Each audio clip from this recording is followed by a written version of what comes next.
मुलायम सिंह यादव जो कि पहले राम मनोहर लोहिया के साथ थे, उनकी बायोग्राफी मैंने रिव्यू की है। फिर चौधरी चरण सिंह के साथ रहे और उसके बाद अपनी ही सरकार बना ली। 3 बार उत्तर प्रदेश के चीफ मिनिस्टर और डिफेंस मिनिस्टर भी रहे हैं और शायद अब प्राइम मिनिस्टर भी हो जाते। तो मुलायम सिंह यादव जो कि समाजवादी पार्टी के लीडर रहे, इन्होंने ही पार्टी बनाई और पार्टी को बहुत आगे तक ले गए और अभी भी एक बहुत ही इंपॉर्टेंट पार्टी है, नेशनल लेवल की पार्टी है। तो आज हम मुलायम सिंह यादव की बायोग्राफी को देखेंगे। पहलवानी करते करते, टीचरी करते करते पॉलिटिक्स में गए हैं ये। तो चलिए, अब अगर हम मुलायम सिंह यादव की बात करें तो इनका जन्म 22 नवंबर 1939 में 1939 में उत्तर प्रदेश के शहर इटावा डिस्ट्रिक्ट के छोटे से गांव सैफई में हुआ था। 5 बच्चों में से, 5 बेटों में से, जो इनके पिताजी के 5 बेटे थे, वैसे किसान परिवार से आते हैं, इनके पिताजी किसान थे। मुलायम सिंह यादव कसरत करते थे, इसलिए पिताजी इन पे बहुत ज्यादा ध्यान देते थे। पहलवानी करते थे मुलायम सिंह यादव, जी हाँ, 15-16 साल की उम्र में अपनी कद से बहुत बड़े बड़े पहलवानों को उठा के पटक देते थे, है ना, इतनी ज्यादा ताकत थी। तो बाजू में तो बहुत ज्यादा दम था। तो पिताजी बड़ा ध्यान देते थे और मुलायम सिंह यादव ने भी यही सोचा था कि पहलवानी ही करेंगे, ठीक है, कहां पॉलिटिक्स में जाएंगे। लेकिन राम मनोहर लोहिया के साथ ये जुड़ गए। अब लोहिया का समाजवाद तो ऐसा था दोस्तों, उनकी बायोग्राफी मैंने रिव्यू की है, वो तो क्या कमाल के समाजवादी नेता थे दोस्तों। असली समाजवाद, असली सोशलिज्म अगर किसी से सीखना है तो लोहिया से सीखिए। गजब के पॉलिटिशियन थे वो, गजब के एक्टिविस्ट थे और लोगों के लिए खड़े हो जाते थे। राम मनोहर लोहिया बहुत ही जबरदस्त लीडर थे। तो मुलायम सिंह यादव राम मनोहर लोहिया के संपर्क में आ गए। राम मनोहर लोहिया मुलायम सिंह यादव के गुरु बने। बहुत कुछ सीखा मुलायम सिंह यादव ने और बहुत सारी समाजवादी रैलियों में जाने लगे मुलायम सिंह यादव। तो वहां से मुलायम सिंह ने यह सोचा कि अब मुझे समाजवादी ही बनना है, एक सोशलिस्ट ही बनना है, ठीक है ना। और उस समाज से भी आते थे जहां पे सोशलिज्म की बहुत ज्यादा जरूरत भी थी। नहर रेट आंदोलन चला दोस्तों, ठीक है, यहां पे राम मनोहर लोहिया ने नहर रेट जो सिंचाई के बड़े दाम थे, ठीक है, उसको कम करने के लिए पूरा आंदोलन चलाया और सरकार इनके सामने झुकी और वहां पे मुलायम सिंह यादव ने बढ़ चढ़ के भाग लिया। 15 साल की उम्र में ही गिरफ्तार हो गए थे, ठीक है, नहर रेट आंदोलन के चलते। और उसके बाद जब ये अपने गांव वापस आए, गिरफ्तार हुए, उसके बाद जब इनको छोड़ा गया, एक हीरोइक वेलकम मिला इनको, हीरो की तरह स्वागत किया। शादी बचपन में ही कर दी गई थी, हालांकि इनकी 2 शादियां हुई हैं, लेकिन शादी बचपन में ही कर दी गई थी। अब पहलवानी से तो घर चलता नहीं है, तो मुलायम सिंह यादव ने फिर पढ़ाई पे अपना ध्यान केंद्रित किया। पढ़े लिखे हैं मुलायम सिंह यादव, आपको बता दूं, टीचर रह चुके हैं, 3 डिग्री हैं, बीए की, बीटी की, एमए की पॉलिटिकल साइंस से, और उसके बाद पोस्ट ग्रेजुएट भी हैं। और फिर इन्होंने अंग्रेजी पढ़ाना शुरू किया, ठीक है, ये स्कूल में अंग्रेजी पढ़ाते थे और उसके बाद इनको टीचर जी भी लोग कहते थे। लेकिन साथ ही साथ नेतागिरी में भी थे, जी हाँ, रैलियों में बकायदा जाते थे। तो सुबह तो टीचर ही पढ़ाते थे, मतलब टीचर थे ये सुबह, ठीक है, अपने सब्जेक्ट पढ़ाते थे और शाम को नेता नगरी में बहुत ज्यादा एक्टिव थे। तो एक तरफ तो ये टीचर जी थे, मास्टर जी थे, और दूसरी तरफ इनको नेताजी बोला जाता था। इसी दौरान दोस्तों ये पहलवानी भी करते थे, बिल्कुल पहलवानी भी, पुरजोर में अखाड़े में हाथ आजमाते थे और बड़े बड़े लोगों को चित्त कर देते थे। एक बार क्या हुआ था दोस्तों, कवि सम्मेलन हो रहा था, तो एक पुलिस ऑफिसर कवि को कविता पढ़ने से रोक रहा था, तो मुलायम सिंह यादव स्टेज पे गए, पुलिस वाले को ही पटक दिया उठा के, ठीक है। तो पटकने में बहुत ज्यादा मुलायम सिंह यादव उस्ताद थे, चाहे वो अखाड़ा हो या फिर सियासत हो, सबको इन्होंने उठा उठा के पटका है। तो देखेंगे दोस्तों अभी जैसे जैसे लेक्चर आगे बढ़ेगा तो हम ये देखते हैं कि अब मुलायम सिंह यादव को पॉलिटिक्स में आना था, लेकिन अभी भी एक्टिव लीडर नहीं है। एक्टिव लीडर ये कब हुए, जब ये चुनाव जीत के आए 1967 में। जी हाँ, ये विधानसभा चुनाव जीत के आए। नत्थू सिंह जो कि एक बहुत बड़े नेता थे, उनकी नजर में ही चढ़ गए। इन्होंने देखा कि अपने, जब ये पहलवानी कर रहे थे तो जो एक दूसरा प्रतिद्वंदी है वो बड़ा लंबा चौड़ा, इनसे काफी लंबा चौड़ा, उसको उठा के पटक दिया।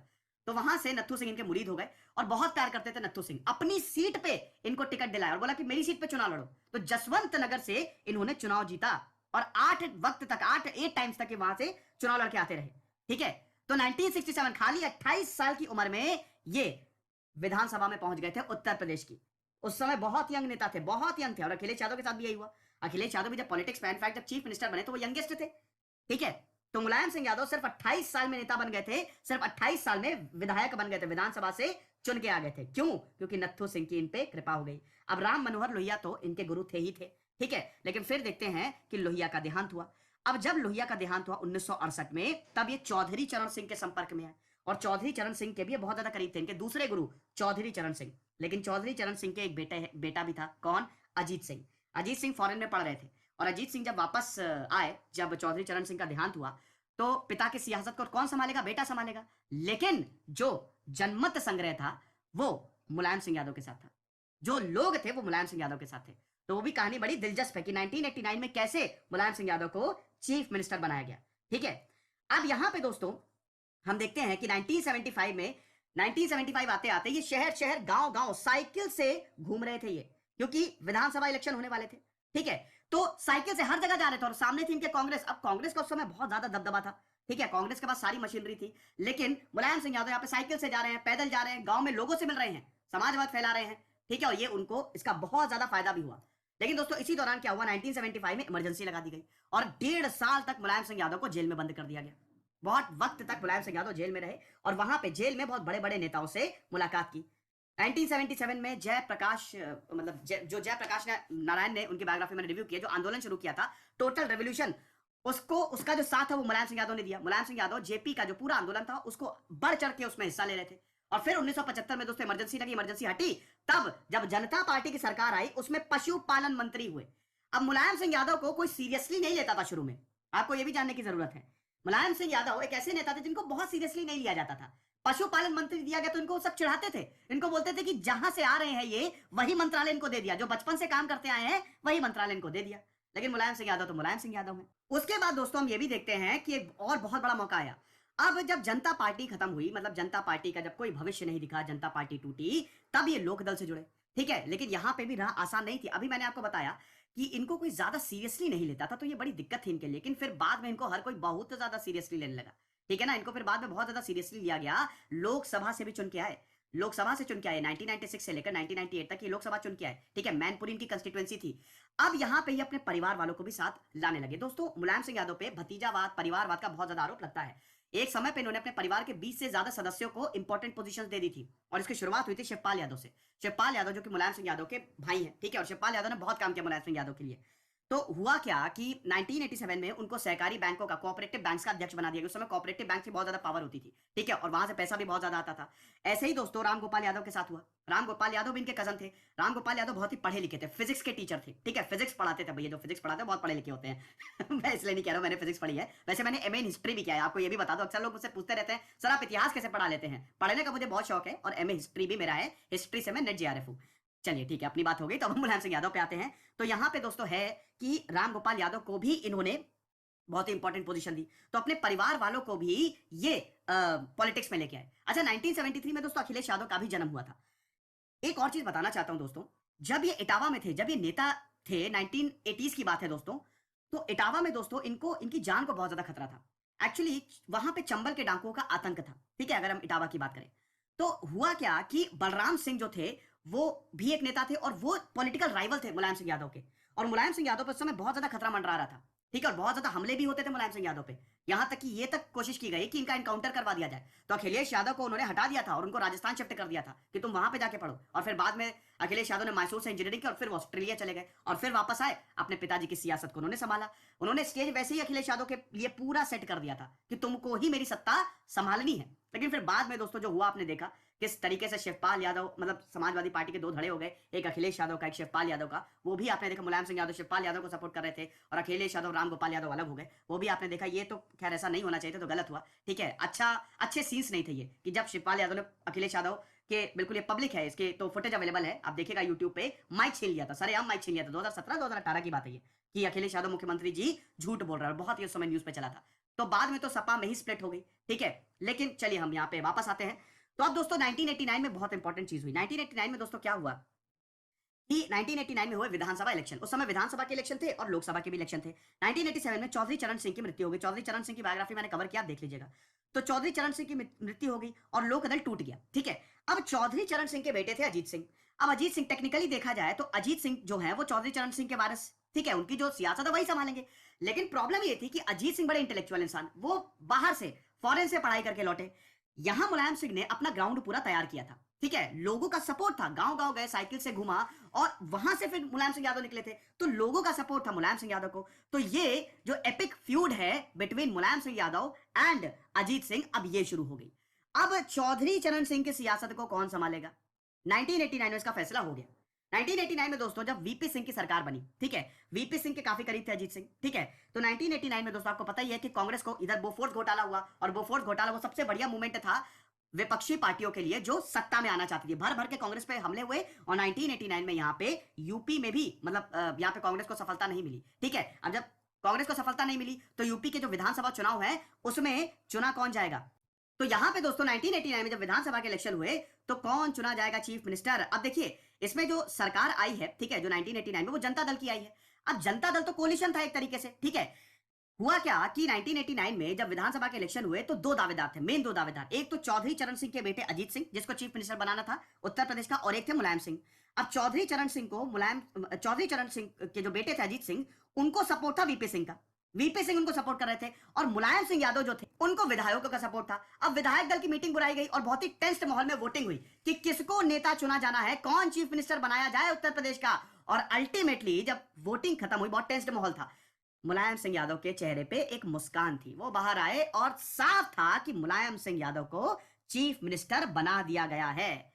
ठीक है ना। एक और चीज हुई थी दोस्तों 1989 से पहले, ये जो लोक दल है वो टूट गया था, ठीक है, लोक दल टूट गया था। तो इन्होंने तब ऐसा लगा कि मुलायम सिंह यादव शायद रिटायर हो जाएंगे पॉलिटिक्स से, लेकिन इन्होंने क्या किया कि 7 दलों को मिला के एक और बड़ा दल बनाया जिसको क्रांति दल बोला गया, क्रांति मोर्चा बोला गया, और लखनऊ में बहुत भव्य रैली की। वहां पे हेमनंदन बहुगुणा, हरकिशन सिंह सुरजीत और बहुत बड़े बड़े नेता आए, और वहां से यह पता चल गया कि मुलायम सिंह यादव अगले चीफ मिनिस्टर हो सकते हैं। मुख्यमंत्री बनने की जो नींव थी वो इसी रैली से लग गई, जब लोगों का इतना सपोर्ट, इतना भव्य सपोर्ट, नेताओं का इतना भव्य सपोर्ट मुलायम सिंह यादव के पक्ष में आया। ठीक है, और 1989 में, उसके अगले साल 1989 में उनको चीफ मिनिस्टर बना दिया गया। बट दोस्तों 1989 में भले ही चीफ मिनिस्टर बने, बट ज्यादा दिनों तक नहीं रही है, 1989 से लेकर 1991, क्योंकि दोस्तों गठजोड़ की सरकार थी, सरकार गिर गई, सरकार गिर गई। अब 1991 में दोस्तों इलेक्शन हुए, बीजेपी राम रथ पे सवार, बीजेपी को बहुमत, कल्याण सिंह बने चीफ मिनिस्टर, 221 सीटें बीजेपी जीत के आई। ठीक है, उस समय जो विधानसभा की सीटें थी वो 425 हुआ करती थी, क्योंकि उत्तराखंड और यूपी एक में ही थे ना। तो यहां पे अब मुलायम सिंह यादव से सत्ता छीनी, लेकिन हार नहीं मानी। कैसे हार नहीं मानी? देखिए, हुआ क्या था कि 1992 में हम देखते हैं कि दिसंबर 1992 में आते हुए बाबरी मस्जिद गिरा दी गई। अब बाबरी मस्जिद गिरा दी गई तो पीवी नरसिम्हा राव ने सरकार को सस्पेंड कर दिया कल्याण सिंह की। अब दोबारा इलेक्शन हुए यूपी में 1993 में, और जब 1993 में यूपी में इलेक्शन हुए तब मुलायम सिंह यादव चीफ मिनिस्टर बने दोबारा। एक और चीज यहां पे देखने की बात है, देखिए अभी तक तो गठजोड़ करके मामला चल रहा है, पार्टीज का कोई एक सेंट्रल पार्टी नहीं मुलायम सिंह यादव की, लेकिन अब फाइनली 1992 में बेगम हजरत महल पार्क से मुलायम सिंह यादव ने ऐलान किया, हमारी अपनी पार्टी का नाम है समाजवादी पार्टी। तो 1992 में, 1992 में समाजवादी पार्टी का जन्म होता है, साइकिल चिन्ह सिंबल। तो 1993 में जब चुनाव हुए यूपी में तो समाजवादी पार्टी जीत के आई, पूरी तरीके से नहीं, बहुमत समाजवादी पार्टी को नहीं मिली थी, समाजवादी पार्टी को 109 सीटें मिली थी, और बसपा को, मायावती की बायोग्राफी मैंने कवर किया, आप देख लीजिएगा, 1984 में बसपा बनी थी तो बसपा को 67 सीटें मिली। तो दोनों ने मिलकर, और बाकी आउटसाइड सपोर्ट किया था यहां पे, दोनों ने मिलकर सरकार बनाई, और बीजेपी को 177 सीटें मिली थी। ठीक है, लेकिन दोस्तों गौर करने वाली बात यह है कि 1992 में इन्होंने समाजवादी पार्टी बनाई, 1993 में जब इलेक्शन हुए तो इनको 109 सीटें मिली। यह बहुत बड़ी बात है, एक नई पार्टी का इतना अच्छा परफॉर्म करना काबिल तारीफ है। लेकिन यहां पे इनके ऊपर इल्जाम भी लगे। दोस्तों 1991 में जब ये मुख्यमंत्री थे, कार सेवकों का आंदोलन चल रहा था, और कार सेवकों पे इन्होंने, मतलब आंदोलन क्या, वही रामलला विवाद, राम जन्मभूमि विवाद, वहां पे कार सेवक जो है वो पूरा फुल ऑन एक्टिव थे, और वहां पे मुलायम सिंह यादव ने आदेश दे दिया था कि इनको मार दो। बाकायदा पुलिस वालों ने गोलियां चलाई थी कार सेवकों पे। ठीक है ना। तो ये भी कंट्रोवर्सी इनके साथ रही। उत्तराखंड की जब एक्टिविस्ट मांग कर रहे थे तब मुलायम सिंह यादव ने एक्टिविस्ट के खिलाफ बहुत सख्त कार्रवाई की थी, और उसमें तो खैर बहुत ही ज्यादा कंट्रोवर्सी हुई थी। फिर 1995 का कुख्यात गेस्ट हाउस कांड, चलिए अभी मैं इस पे आता हूं। हुआ क्या दोस्तों कि 1993 से 1995 तक ही मुलायम सिंह यादव चीफ मिनिस्टर है। अगेन बसपा और सपा ने साथ मिलकर सरकार बनाई। अब बसपा को, मायावती को और काशीराम को बीजेपी ने सपोर्ट दे दिया। 1995 में काशीराम और मायावती को बीजेपी ने सपोर्ट दे दिया, और मायावती उस समय के जो गवर्नर थे मोतीलाल वोरा के पास गई। मोतीलाल वोरा को 2 लेटर दिखाए उन्होंने। पहला था कि मुझे बीजेपी का सपोर्ट है, दूसरा था हम सपा से अपना समर्थन वापस ले रहे हैं। सरकार गिर गई, 1995 में सरकार गिर गई।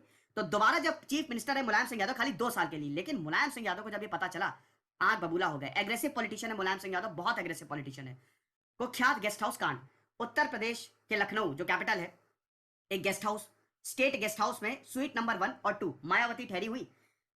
मुलायम सिंह यादव ने अपने बाहुबली लोगों को भेज दिया, बाहुबली नेताओं को भेज दिया, इकट्ठा किया यहाँ पे बाहुबलियों को, और बोला कि सारे विधायकों को पकड़ के लेके आओ मुख्यमंत्री आवास में, देखते हैं कैसे सरकार गिरती है। तो वो कुख्यात गेस्ट हाउस कांड से दोस्तों मशहूर है। 1995 में जहां पे मायावती ठहरी थी स्वीट 1 में, वहां पे बाहुबलियों का आतंक, मायावती डर के मारे उन्होंने दरवाजा नहीं खोला। अगर वो दरवाजा खोल देती तो अनर्थ हो जाता। बहुत जाति सूचक शब्द कहे गए मायावती को, बहुत अभद्र भाषा का प्रयोग किया गया।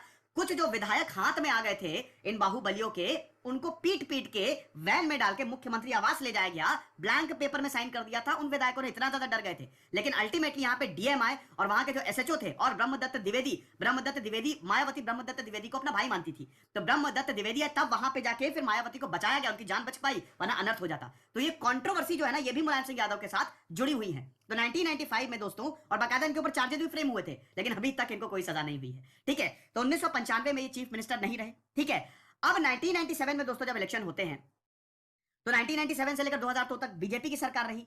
2002 में फिर इलेक्शन हुए। 2002 से लेकर 2003 तक बीजेपी के सपोर्ट से मायावती चीफ मिनिस्टर रही, लेकिन 2003 में बीजेपी ने सपोर्ट ले लिया। तो जब 2003 में बीजेपी ने सपोर्ट खींचा, तब फिर से इलेक्शन हुए और यहां पे मुलायम सिंह यादव दोबारा चुन के आए। हालांकि सपा को इस बार भी बहुमत नहीं मिली थी, 143 सीटें मिली थी, लेकिन उसके बावजूद मुलायम सिंह यादव ने आउटसाइड सपोर्ट से अपनी सरकार बनाई और 2003 से लेकर 2007 तक अपनी सरकार बाकायदा चलाई। तो 2003 से लेकर 2007 तक मुलायम सिंह यादव तीसरी बार मुख्यमंत्री बने। इसी दौरान दोस्तों 1996 से लेकर 1998 तक ये डिफेंस मिनिस्टर भी रहे। डिफेंस मिनिस्टर भी देवेगौड़ा और आईके गुजराल दोनों की कैबिनेट में ये डिफेंस मिनिस्टर भी रहे। ठीक है ना, 1996 से लेकर 1998 तक। हो सकता है प्राइम मिनिस्टर भी हो जाते उस समय, लेकिन बात बनी नहीं कुछ। अब हम ये देखते हैं दोस्तों कि 2007 में फिर से इलेक्शन हुए और बसपा इस बार 206 सीटें लाई। ठीक है, और 206 सीटें लाके बसपा ने अकेले दम पे सरकार बनाई और 2007 से लेकर 2012 तक पूरे 5 साल जो है सरकार किसकी रही? मायावती की। फिर 2012 में इलेक्शन हुए, 2012 से लेकर 2017 तक सपा ने, समाजवादी पार्टी ने, जो 2012 में इलेक्शन हुए थे 224 सीटें जीत के आई थी सपा, समाजवादी पार्टी। अब ये बहुत ही अच्छा परफॉर्मेंस था। अखिलेश यादव को चीफ मिनिस्टर बनाया गया। ठीक है, अखिलेश यादव ऑस्ट्रेलिया से लौटे थे। अखिलेश यादव ने बहुत सारी जनसभाएं की और उसके बाद मुलायम सिंह यादव चीफ मिनिस्टर नहीं बने, बल्कि अखिलेश यादव को चीफ मिनिस्टर बनाया गया। अब दोस्तों यहां पे हम देखते हैं कि बहुत सारे जो सपा के नेता थे, उन्होंने बोला कि अखिलेश यादव को अभी वो समय नहीं आया कि चीफ मिनिस्टर बनाए। ठीक है, लेकिन फिर भी यहां पे मुलायम सिंह यादव ने जमीन तो तैयार कर दी थी अखिलेश यादव के लिए। अखिलेश यादव पहले मैसूर में इंजीनियरिंग पढ़ रहे थे, फिर ऑस्ट्रेलिया गए, एनवायरमेंटल इंजीनियरिंग करके लौटे। लेकिन अभी यहाँ पे जो नेता हैं, स्पेशली अमर सिंह और भी बहुत सारे सपा के नेता कहते हैं कि अभी अखिलेश यादव का वक्त नहीं आया है, आप ही को चीफ मिनिस्टर बनना चाहिए। बट मुलायम सिंह यादव ने अखिलेश यादव पे भरोसा किया। लेकिन दोस्तों 2012 से 2017 तक अखिलेश यादव भले ही चीफ मिनिस्टर रहे, लेकिन ये बहुत ही कंट्रोवर्शियल टेन्योर था दोस्तों। ठीक है, इसमें परिवार में हमको बहुत ज्यादा डिफरेंसेस देखने को मिलते हैं। डिंपल यादव भी यहाँ पे कन्नौज से वो इलेक्शन लड़ी थी, तो परिवार में डिफरेंसेस हो गए, 2 तबके हो गए। अब इसमें 2 तबके जो थे, एक तो मुलायम सिंह यादव का था, जिसको मुलायम सिंह यादव अपने भाई शिवपाल यादव को सपोर्ट कर रहे थे, और दूसरा यहाँ पे अखिलेश यादव का था, अखिलेश यादव और रामगोपाल यादव। तो हम ये देखते हैं कि मुलायम सिंह यादव ने रामगोपाल यादव तक को हटा दिया था, लेकिन फिर वही चीज है ना कि बाद में ये बहुत ही खराब हो गया था। 2017 में शायद हुआ था कि जब एक रैली हो गई थी और वहां पे शिवपाल यादव ने बकायदा माइक छीन लिया था अखिलेश यादव से। तो ये सब पब्लिक था और ये जो सीन्स थे ये सही नहीं थे। ठीक है, क्योंकि लोगों ने पहली बार देखा कि समाजवादी पार्टी में कुछ भी सही नहीं चल रहा है। और इसी दौरान दोस्तों 2017 में इलेक्शन हुए और बीजेपी ने अपनी सरकार बनाई, योगी आदित्यनाथ को मुख्यमंत्री बनाया गया। 2014 में दोस्तों मैनपुरी और आजमगढ़ से भी चुन के आए। ठीक है, हालांकि आजमगढ़ इनकी कंस्टिट्यूएंसी रही, तो 2014 में लोकसभा जो इलेक्शन हुए, लोकसभा से भी लगातार चुन के आते रहे हैं, तो वहां से भी ये चुन के आए। ठीक है, लेकिन वही चीज है कि इनके ऊपर परिवारवाद का भी बहुत ज्यादा आरोप लगता रहा है। ठीक है, जो भी हो, लेकिन मुलायम सिंह यादव का जो सफर है वो कमाल का है। ठीक है, किसान के नेता, पहलवानी की, साइकिल से यहाँ पे घूमे और लोगों से संपर्क बनाया, समाजवाद फैलाया और फिर इतनी बड़ी पोस्ट पे चीफ मिनिस्टर बने ये। ठीक है, और अभी भी पॉलिटिक्स में एक्टिव है। हालांकि अब तो इतना ज्यादा पॉलिटिक्स नहीं करते। ठीक है, बहुत ही कम देखने को मिलते हैं। कभी कभी लोकसभा में स्पीच दे देते हैं, बड़ी अच्छी स्पीच होती है, लेकिन अब ज्यादा देखने को नहीं मिलते। कुछ कंट्रोवर्शियल रिमार्क्स भी दिए थे मुलायम सिंह यादव, जिनका बड़ा क्रिटिसिज्म हुआ था। जब इन्होंने बोला था कि रेप कोई करता है तो लड़कों से अक्सर गलती हो जाती है, तो उस पर इनके बहुत ज्यादा क्रिटिसिज्म हुआ था। ठीक है, तो ये कहानी थी मुलायम सिंह यादव की। पूरा सफर मैंने कवर किया है। आई होप आपको पसंद आई हो।